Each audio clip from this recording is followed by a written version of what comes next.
You picked up your phone just now, not because a notification arrived, not because you needed something specific. You simply picked it up, automatically, as if the gesture happened before any conscious intention. If this happens to you repeatedly throughout the day, and it probably happens more often than you realize, it is not a lack of discipline. It is not addiction in the moralistic sense of the word. It is a nervous system that has learned to treat a rectangle of glass and metal as the most concentrated source of socially relevant signals that has ever existed in human history. And because of that, it monitors it with the same intensity your ancestors monitored the environment around them for predators. Here is something that is rarely stated clearly enough.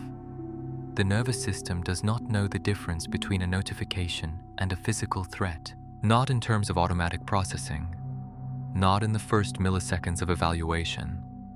The sound of a notification, or the mere anticipation that one may arrive, activates the amygdala in much the same way that an unexpected noise in the forest would activate the system of an ancestor in unfamiliar territory. The heart rate accelerates microscopically, breathing changes its pattern for a moment, attention narrows and shifts toward the source of the signal, cortisol rises slightly. This entire process happens before you even look at the screen, before you know what the notification says, before the conscious parts of the brain have any information about what is happening. The amygdala has already fired, the threat evaluation system is active, and the organism is preparing to respond to something that still has no defined form. There is a term for this phenomenon in the psychology of technology: digital amygdala hijacking.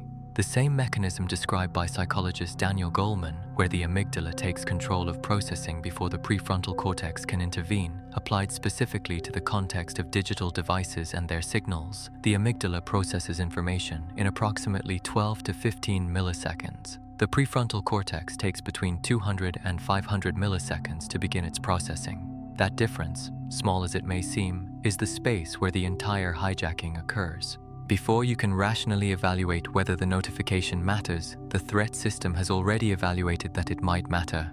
And when something might matter in terms of social survival, because rejection, conflict, status changes, or loss of connection are genuine threats to a being that evolved in groups, the system responds as if it matters, without asking first. But there is something even more unsettling than the response to the signal when it arrives. It is the response to the signal before it arrives. Researchers at Michigan State University studied patterns of physiological activation in smartphone users during the moments preceding expected notifications.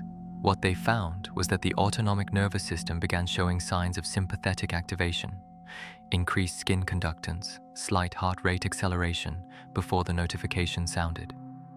In anticipation, the system had learned the temporal patterns of incoming notifications, and it began preparing for them before they arrived. This is what is known as notification anticipatory anxiety, not the response to the signal, the preparation for the signal, the state of heightened waiting that the system maintains in the interval between notifications. Like a sentinel who not only reacts to what it sees, but remains in an elevated state of alert because it knows something could appear at any moment.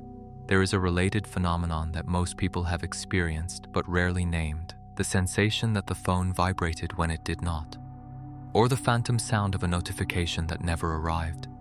This phenomenon has a name in the scientific literature: phantom vibration syndrome.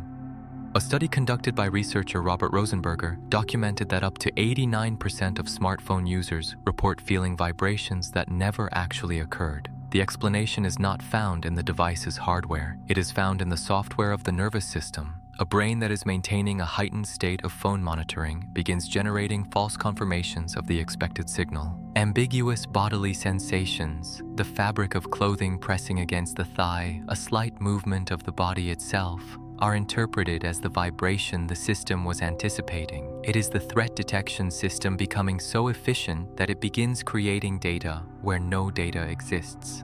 Like a guard who has become so accustomed to detecting intruders that he begins seeing shadows on the walls. What this reveals is something fundamental about the nature of the relationship between the modern nervous system and digital devices. It is not a passive relationship.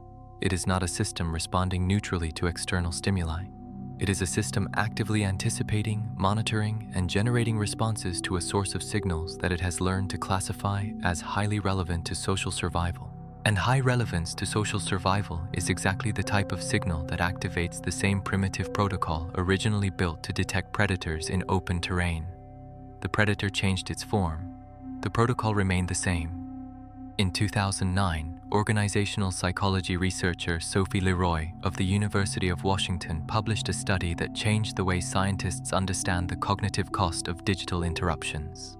The title of the study was straightforward: "Why is it so hard to do my work?" And its central conclusion introduced a concept that remains underutilized outside academic circles even today: attention residue. The research demonstrated that when a person switches tasks or is interrupted by a notification, part of their attention remains attached to the previous task even after they have begun doing something else. This residue is not intentional. It is not conscious. It is automatic. The cognitive system keeps a portion of its resources allocated to processing the interrupted task while simultaneously attempting to engage with the new stimulus. The practical result is that after checking a notification, even if it takes only 5 seconds, returning to the previous state of focused processing can take 20 to 25 minutes. Not because the person is easily distracted, not because they failed to make an effort, but because the attention residue must be disengaged before full cognitive resources become available again for the original task. On a day with dozens of incoming notifications, studies indicate that typical smartphone users receive between 65 and 80 notifications per day. The cumulative cost of attention residue becomes substantial. Research conducted at the University of California, Irvine found that workers in environments with constant access to notifications take longer, on average, to complete equivalent tasks than workers in environments with fewer digital interruptions. Not because they work less, but because the attention residue created by interruptions reduces the efficiency of every work period between them. The cost is not in the notification itself. It is in what the notification does to the architecture of attention around it. But there is something beyond the cognitive cost that is rarely discussed: the physiological cost. In 2016, researchers at the University of San Francisco, led by Dr. Nancy Sin, measured participants' cortisol levels across days with and without smartphone notification restrictions. On days with unrestricted access, cortisol markers were consistently higher than on days with restricted access. Not dramatically, but measurably and consistently. The difference was not created by any specific stressful event. It was created by the accumulated pattern of small sympathetic activations, each corresponding to a notification that was received or anticipated, like drops of cortisol being added to a glass throughout the day, each drop insignificant on its own, the glass overflowing by late afternoon. This phenomenon has a name in the physiology of stress: notification-induced sympathetic cascade. Each notification is not merely a piece of information received, it is an activation of the HPA axis, a microscopically elevated release of cortisol, a preparation of the organism to respond to something it has classified as potentially relevant to social survival. With 65 to 80 notifications per day, the organism may experience dozens of partial activations of the stress system without any one of them being intense enough to be consciously recognized as stressful. Stress does not appear as an event, it appears as a state, as the fatigue at the end of the day that does not match the effort expended, as the feeling that something is draining energy without an identifiable source, as the background irritability that has no specific cause. The cause is diffuse, distributed, accumulated over years of microscopic cortisol spikes layered one upon another. If this video is arriving at something you recognize, if you are seeing the invisible cost of your own digital patterns in these words, this channel has more. Each video builds on the one before it. Subscribe, so the next one is already waiting for you. But there is something even more specific about what happens between notifications. In the interval, in the moment when the phone is sitting on the table and you are trying to do something else. What the nervous system does with digital silence, and why that silence, paradoxically, can be harder to tolerate than the noise itself. There is a paradox at the center of the relationship between hypervigilant nervous systems and digital devices that is rarely articulated clearly. The more notifications arrive, the more the system learns to monitor. The more the system monitors, the more sensitive it becomes to the absence of notifications. And the more sensitive it becomes to their absence, the more digital silence begins generating its own form of activation. An activation not caused by the presence of the signal, but by the absence of the expected signal. In behavioral psychology, this phenomenon is known as conditioned response extinction, or more precisely, resistance to it. When a system has been conditioned to expect a signal at irregular intervals, a prolonged absence of that signal does not produce relaxation. It produces increasing activation. The interval without reinforcement is interpreted by the system as a deviation from the expected pattern, and a deviation from the expected pattern for a threat detection system signals that something may be different, that something may be wrong. It is the calm before the storm in the language of the nervous system. This pattern is reinforced by something researchers in behavioral technology call a variable reinforcement schedule. In reward systems with variable intervals, where the reward, the satisfying notification, the message carrying good news, the content that produces pleasure, arrives at unpredictable moments, the checking behavior becomes extraordinarily resistant to extinction. The system cannot determine when checking will or will not bring something relevant, so it checks more frequently, with greater anxiety during the intervals, because the next check might always be the one that delivers the signal that justifies all the anticipation. It is exactly the same mechanism that makes gambling so difficult to abandon. Unpredictability does not reduce the behavior, it amplifies it. But there is a specific cost to this pattern that goes beyond compulsive checking and attention residue, a cost involving what neuroscientists call response inhibition fatigue. Every time you see your phone and decide not to check it, every time the urge to look appears and you restrain it, there is a cognitive cost to that restraint.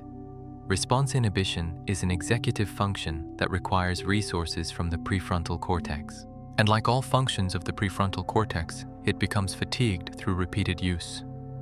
Throughout a day filled with dozens of resisted impulses, the capacity for response inhibition gradually declines. This is why digital discipline tends to fail at the end of the day.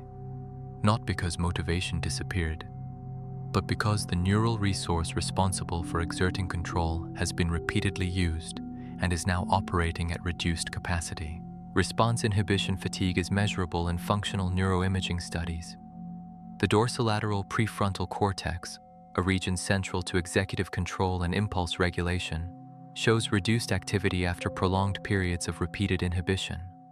The decision not to check your phone at 10 p.m. is neurologically more difficult than making the same decision at 9 a.m.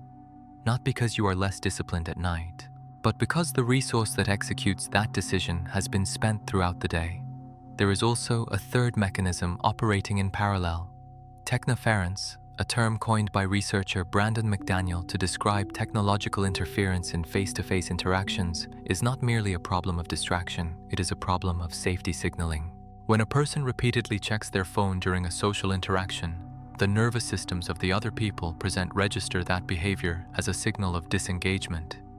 And disengagement, for a system calibrated for survival within a group, may be processed as a precursor to social rejection. But there is something even more specific. The very person checking the phone experiences technoference internally. A nervous system that is partially monitoring a device cannot be fully present in the interaction taking place around it, and the quality of presence, the richness of social processing that occurs when attention is entirely available to the person in front of you, is diminished.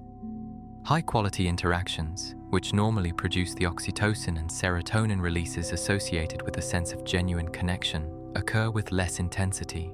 The result is a social life that exists but does not restore. Physical presence without neural presence. Connections that happen but never quite produce the feeling of having been truly seen by another person. And that absence of social restoration feeds directly back into the vigilance system, an organism that has not received the co-regulatory effects that genuine human interactions provide, remains in a heightened state of activation, with a diminished sense of safety, with a greater need to monitor the environment in order to compensate for what authentic connection should have supplied. It is a cycle that closes in on itself. Digital vigilance interferes with the quality of social connection. Low-quality social connection increases the need for vigilance. Increased vigilance intensifies dependence on digital signals as substitutes for the connection that is not being fully accessed. The corridor grows longer. The exits seem farther away. There is a phenomenon that emerges in nervous systems exposed to very high volumes of notifications over prolonged periods that seems counterintuitive at first glance. It is called alert fatigue paradox. In fields such as emergency medicine, aviation, and air traffic control, where professionals deal with extremely high volumes of alerts during long shifts, researchers have identified that an excess of alerts does not produce sustained hypervigilance. It produces two simultaneous and seemingly contradictory effects. On one hand, the system remains in a state of elevated activation. On the other, the ability to distinguish genuinely important alerts from routine alerts progressively declines. The system becomes simultaneously more activated and less precise, more sensitive to generic signals and less capable of distinguishing critical signals from background noise. Translated into the context of everyday digital life, a nervous system exposed to decades of high notification volumes can reach a state in which any notification triggers activation, regardless of its content, while simultaneously losing the ability to properly calibrate how much priority each signal deserves. The result is a generalized state of alertness in which everything feels urgent, not because it is, but because the urgency calibration system has been exposed to such a high volume of signals for such a long period that it has lost the granularity required to differentiate between them. An urgent work message and a clothing store promotion trigger responses of similar magnitude, not at the level of conscious content. You can rationally tell the difference, but at the physiological substrate, in the initial activation that occurs before any thought. In the biological cost, each one extracts from the organism before conscious evaluation determines that one matters and the other does not. A second concept that deepens this understanding is what chronobiology calls circadian rhythm disruption caused by nighttime digital activation. Notifications received in the hours leading up to sleep do not merely interrupt the process of falling asleep. They generate cortisol spikes at a point in the circadian cycle when cortisol levels should be declining. Elevated nighttime cortisol signals to the HPA axis that the waking cycle has not yet been completed, that there is unfinished demand, that the organism should remain prepared to respond, and deep sleep, which requires precisely the opposite physiological signal, becomes compromised. A study published in the Journal of Experimental Psychology documented that simply receiving notifications, even without checking them, merely being aware that they had arrived, was enough to increase intrusive thoughts and reduce concentration to a degree comparable to actively checking the device. The system does not need you to look at the phone in order to be affected by it. The awareness that it exists, that something may have arrived, that there is potentially socially relevant information waiting to be processed, that alone is enough to keep a portion of cognitive and physiological resources in a state of readiness. It is the anticipatory vigilance window, the period that begins before the notification arrives and continues after it, that consumes resources even during moments when the phone is silent and sitting in a drawer. There is something even more specific about the way the modern nervous system has been recalibrated by decades of exposure to high-frequency digital signals. Digital urgency bias. Researcher Matthew Gloria Mark of the University of California, Irvine, documented across more than a decade of field studies that workers in highly digital environments progressively develop a tendency to perceive digital demands as more urgent than equivalent demands presented through other formats. An email marked with a high priority flag generates a faster response and greater physiological activation than a handwritten note containing the same urgent information. Not because the digital format possesses greater intrinsic authority, but because the nervous system has been trained through years of feedback showing that digital demands often have consequences when not answered quickly, to treat digital signals as carrying a default high priority status. Digital urgency bias operates as a perceptual filter that amplifies the perceived relevance of everything that passes through a device, creating an internal environment in which the phone is systematically perceived as the source of the most urgent information available at any given moment, regardless of whether that perception is accurate. Now, connecting everything explored in this video, digital amygdala hijacking reveals that notifications activate the threat system before any conscious evaluation occurs, not because the system is irrational, but because it has learned that digital signals carry social relevance that can affect status, connection, and belonging. Anticipatory notification anxiety shows that the physiological cost is not limited to the arrival of the signal itself, but extends into the intervals between signals, the state of heightened waiting that the system maintains continuously. Phantom vibration syndrome demonstrates how a system in a state of elevated monitoring begins generating confirmations of an expected signal even when the signal is absent. Sophie Leroy's attention residue quantifies the cognitive cost of each interruption, 20 to 25 minutes to return to the previous state of focused processing, making the impact of dozens of daily notifications substantially greater than the time spent checking them would suggest. The notification-induced sympathetic cascade documents the cumulative hormonal cost of dozens of partial HPA axis activations throughout the day. Response inhibition fatigue explains why digital discipline tends to fail at the end of the day, not because of a lack of motivation, but because the neural resource responsible for exerting control has become depleted. Technoference describes how digital vigilance reduces the quality of in-person social connection, depriving the system of the co-regulation processes that should serve as its primary source of reduced vigilance. The alert fatigue paradox reveals that excessive alert volume simultaneously elevates overall activation and reduces discriminative accuracy, creating a state in which everything feels urgent and nothing feels truly important.